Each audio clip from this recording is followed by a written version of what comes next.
Boa noite a todos. Continuação do capítulo de Raabe, um capítulo bem longo, mas espero que amanhã eu chegue ao término dele, se Deus quiser. Havia 50 anos, dois famosos médicos argentinos, professores da Universidade de Buenos Aires, que haviam realizado os estudos profundos sobre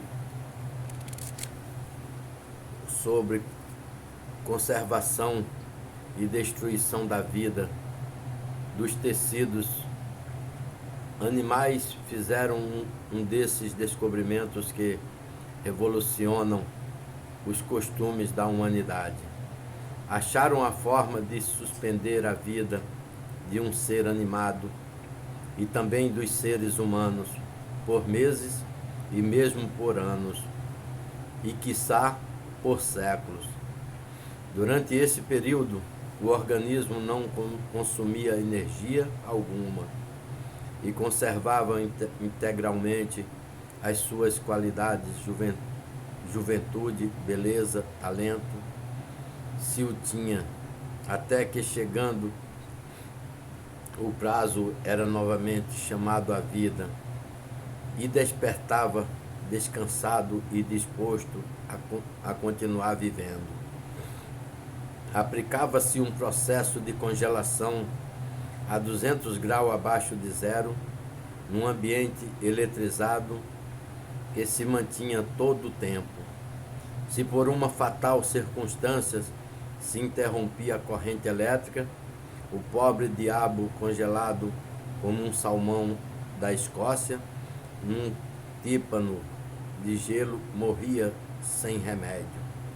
Isto é, apresentava-se para dar contas a Deus das suas ações antes do tempo que ele mesmo havia calculado. O processo chamou-se gordivanização e pô-lo em prática chamou-se gordivanizar, por causa do nome dos seus inventores, os professores Goldi e Ivanišević, que em 1950, quando deram a conhecer o seu descobrimento, talvez não suspeitassem as consequências macabras e mesmo pitorescas que ele viria a ter em 1995. Acolhido a princípio com receio, ninguém quis estreá-lo, apesar do bom êxito das experiências feitas com papagaio, pavões, cães, burros, macacos e outros animais semelhantes ao homem e à mulher, fim do mundo. Até que 3 irmãos que haviam assassinado seus pais e que foram condenados à morte, consentiram em trocar o seu destino, gordivanizando-se por 10 anos, contanto que se lhe perdoasse a pena, se no final ficassem vivos. 10 anos depois dessa primeira congelação de homens, por volta de 1963, reuniram-se todos os sábios argentinos e um imenso público para assistir à manobra dos professores Goldi e Ivanišević, que iam desgordivanizar os 3 condenados à morte, num enorme palco erigido na Praça Stalin. Que emoção quando o Dr. Ivanišević, com mão ainda segura, apesar dos seus 70 anos, começou a regar com água quente os 3 blocos de gelo, onde, como um estojo de vidro, permaneciam quietos os 3 anjinhos, enquanto o Dr. Goldi ia graduando a corrente elétrica e 3 ajudantes com brutas seringas espreitavam o primeiro movimento de vida daqueles tratantes, para lhe aplicar no coração uma injeção de cloridrato de adrenalina e em qualquer outra parte outra injeção de hormônio pituitário que, segundo os cálculos, os fariam volver à vida, fresco como alface e bem dispostos para novas tropelias. Logo os três personagens começaram a espreguiçar-se e a bocejar, e um deles, entre acordado e dormindo, pediu um copo de uísque. Deram-lhe, mas foi como se lhe houvesse dado um possante veneno. Instantaneamente o bruto deu um estrepitoso expiro e ficou estirado e erigido sobre a molhada mesa de operação. Isso queria dizer que o álcool se inculcava funesto para os desgordivanizados, pelo menos nos primeiros tempos da sua vida, da sua volta à vida. Os outros dois, aos quais só deram água com limão para lhe hidratar os tecidos, um tanto seco, logo recuperaram a negra consciência de antes e reataram alegremente uma nova existência. Desde esse dia, muitos foram os que se fizeram gordivanizar. A invenção parecia especialmente destinada aos políticos que tinham gastado a sua infância e aos quais eram aconselhados alguns anos de abstenção até que passassem as circunstâncias adversas ou caíssem do governo os seus inimigos. Cada vez que se elegia um novo presidente da nação ou um governador por qualquer das províncias, vinha uma onda de gordivanização por 4 e até por 6 anos, prazos que os políticos derrotados acreditavam suficiente para refazerem as suas escaladas personalizadas. Muitos acertavam, porque não há nada que aumente tanto a importância de um político como não mover um dedo durante alguns anos. Chegou a dar-se o caso de alguém deles que, desenganado ou muito pessimista, se fizera gordivanizar por 6 anos, isto é, por todo o período que devia durar na presidência o seu adversário, virem os seus fiéis partidários e violando-lhe a expressa vontade, tiraram-no da geladeira ao fim de 2, de 3, de 4 anos, aspergindo-o prematuramente com água fervente para que reassumisse a direção do seu partido. Deu-se também o caso dos personagens campanudos que se deitaram para dormir, crendo que o mundo sentiria falta de sua presença e que eles acordariam mais importante do que se haviam deitado. Mas sucedeu-lhe, ao se desgordivanizarem e ao voltarem para suas casas, acharam que ninguém se lembrava deles e que melhor lhe teria sido continuarem dormindo.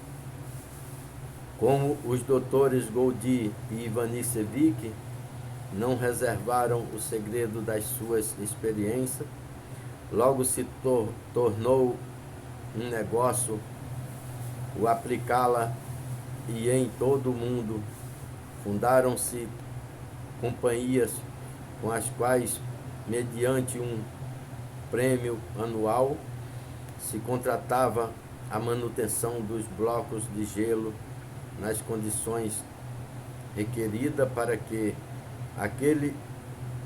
aquela larva humana continuasse vivendo e a seu tempo fosse acordado. Mas sucedeu que, como os prazos costumavam ser longos, enquanto o personagem dormia, a companhia gordivanizadora quebrava, os administradores fugiam e o pobre diabo ficava esquecido para sempre. Não havia que confiar demasiadamente em que depois de 30, 40 ou 50 anos, os herdeiros se lembrassem de chamá-los à vida para gozarem da sua conversação e lhe devolvessem a sua fortuna. Justamente os herdeiros costumavam ser os que menos interessasse tinha em que eles se desgordivanizassem, porque o aparecimento de um avô em tais condições acarretava aos seus longínquos e desconhecidos bisnetos complicações de toda a sorte. Por isso, mais de um bisneto entrou em entendimento com a empresa gordivanizadora para que ela cortasse ao avoengo a corrente elétrica e o deixasse adormecido em aparência, porém, na realidade, mais morto do que um mamute dentro de uma geleira.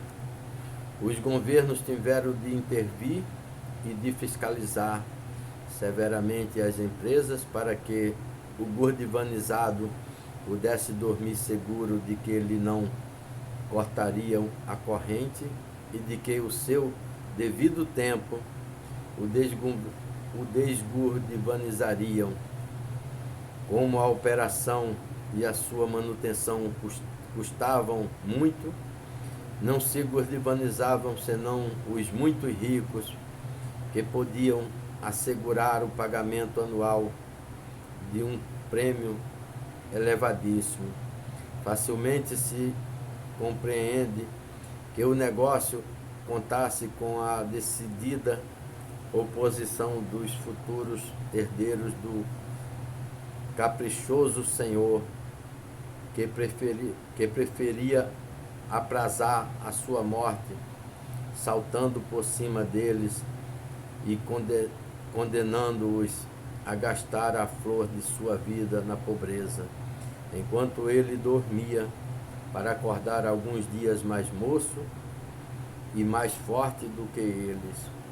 Isto causou briga e discórdia, e então fundaram-se companhias de seguro que se encarregavam de ir pagando a esses herdeiros as rendas que possivelmente eles receberiam se o personagem morresse, em vez de se pôr a dormir. E no final do prazo, quando ele acordava, elas do mesmo modo se encarregavam de lhe devolver os seus bens, descontados dos enormes prêmios que se abandonavam por esta espécie de seguro. Com o que se calaram os protestos dos herdeiros, mas não diminuíram as apreensões que eles experimentavam ao sentir-se envelhecer, vivendo de uns rendimentos que haviam de concluir-se no dia em que seu avô saísse do estojo muito fresco e disposto a continuar vivendo longos anos mais. Precisamente o avô de Raabe, o riquíssimo Zacarias Blumen, fizera-se gordivanizar por 30 anos. Em 1970, Tinha 70 e havia-se-lhe metido na cabeça atingir o ano 2000. Entre os inúmeros negócios da sua longa vida, havia um que, por havê-lo ele escogitado, quase no fim era objeto de sua predileção, o das 1000 portas verdes. Um dia, Buenos Aires viu abrir-se uma pequena loja com portas verdes. Vendiam-se nela toda sorte de artigo. Não havia coisa útil que se não achasse ali, desde um modesto pente de matéria plástica até um relógio Patek Philips, desde um alfinete de segurança até um suntuoso vestido de noiva. À entrada da loja havia uma tabuleta em que se lia as 1000 portas verdes, porta número 1. Um mês depois já funcionavam 20 portas verdes, em diferentes bairros portenhos. Um ano depois já eram 100. Naturalmente, no bairro onde se abria uma porta verde, apoiada pelo mais poderoso organização financeira da América do Sul, sucumbiam todos os negócios similares. Dentro de cerca de 25 anos, em todas as cidades argentinas, ter-se-iam inaugurado as 1000 portas verdes, e pelo menos 10.000 negócios rivais teriam sossobrado. Porém, Zacarias Blumen, o genial inventor dessa formidável maquinaria, não alcançaria ver essas maravilhas. Podia, é verdade, sacrificando uma centena de milhões, acelerar a marcha implacável do monstruoso organismo que avançava, esmagando todos os seus competidores, como um tanque de guerra esmagaria uma pobre formiga dos campos. Mas Zacarias Blumen não era homem para modificar planos financeiros que ele traçava com a precisão com que um estrategista traça suas operações no campo de batalha. Os negócios eram para ele batalhas, em que os seus milhões evoluíam como os regimentos de um general. Como previu que morreria aos 85 anos, isto é, 10 anos antes de se inaugurar a 1000ª porta, segundo os seus cálculos, resolveu burdivanizar-se.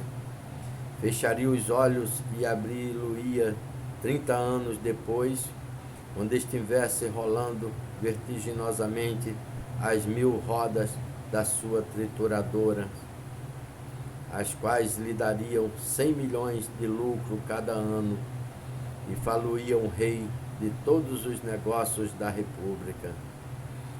A dificuldade consistia em achar alguém capaz de assegurar aos seus herdeiros a renda colossal que lhe corresponderia se ele morresse deveras. Não havendo no país nem no outro mundo ninguém com os rins bastante forte para isso, ele próprio resolveu fundar uma companhia com 500 milhões de capital. 5 magnatas dos seus amigos realizaram a enorme combinação. Comprou-se ao governo um imenso edifício abandonado que havia em certa localidade chamada El Palomar, e encheu-a o mundo com sua propaganda, e começaram a chegar clientes de todas as nações. Mercê da sua legislação sabia e generosa, a Argentina era o campo ideal para os grandes negócios irrealizáveis em outras regiões menos livres. Mais uma pausa para amanhã terminar, se Deus quiser. Mas é de tirar o fôlego um conhecimento desse.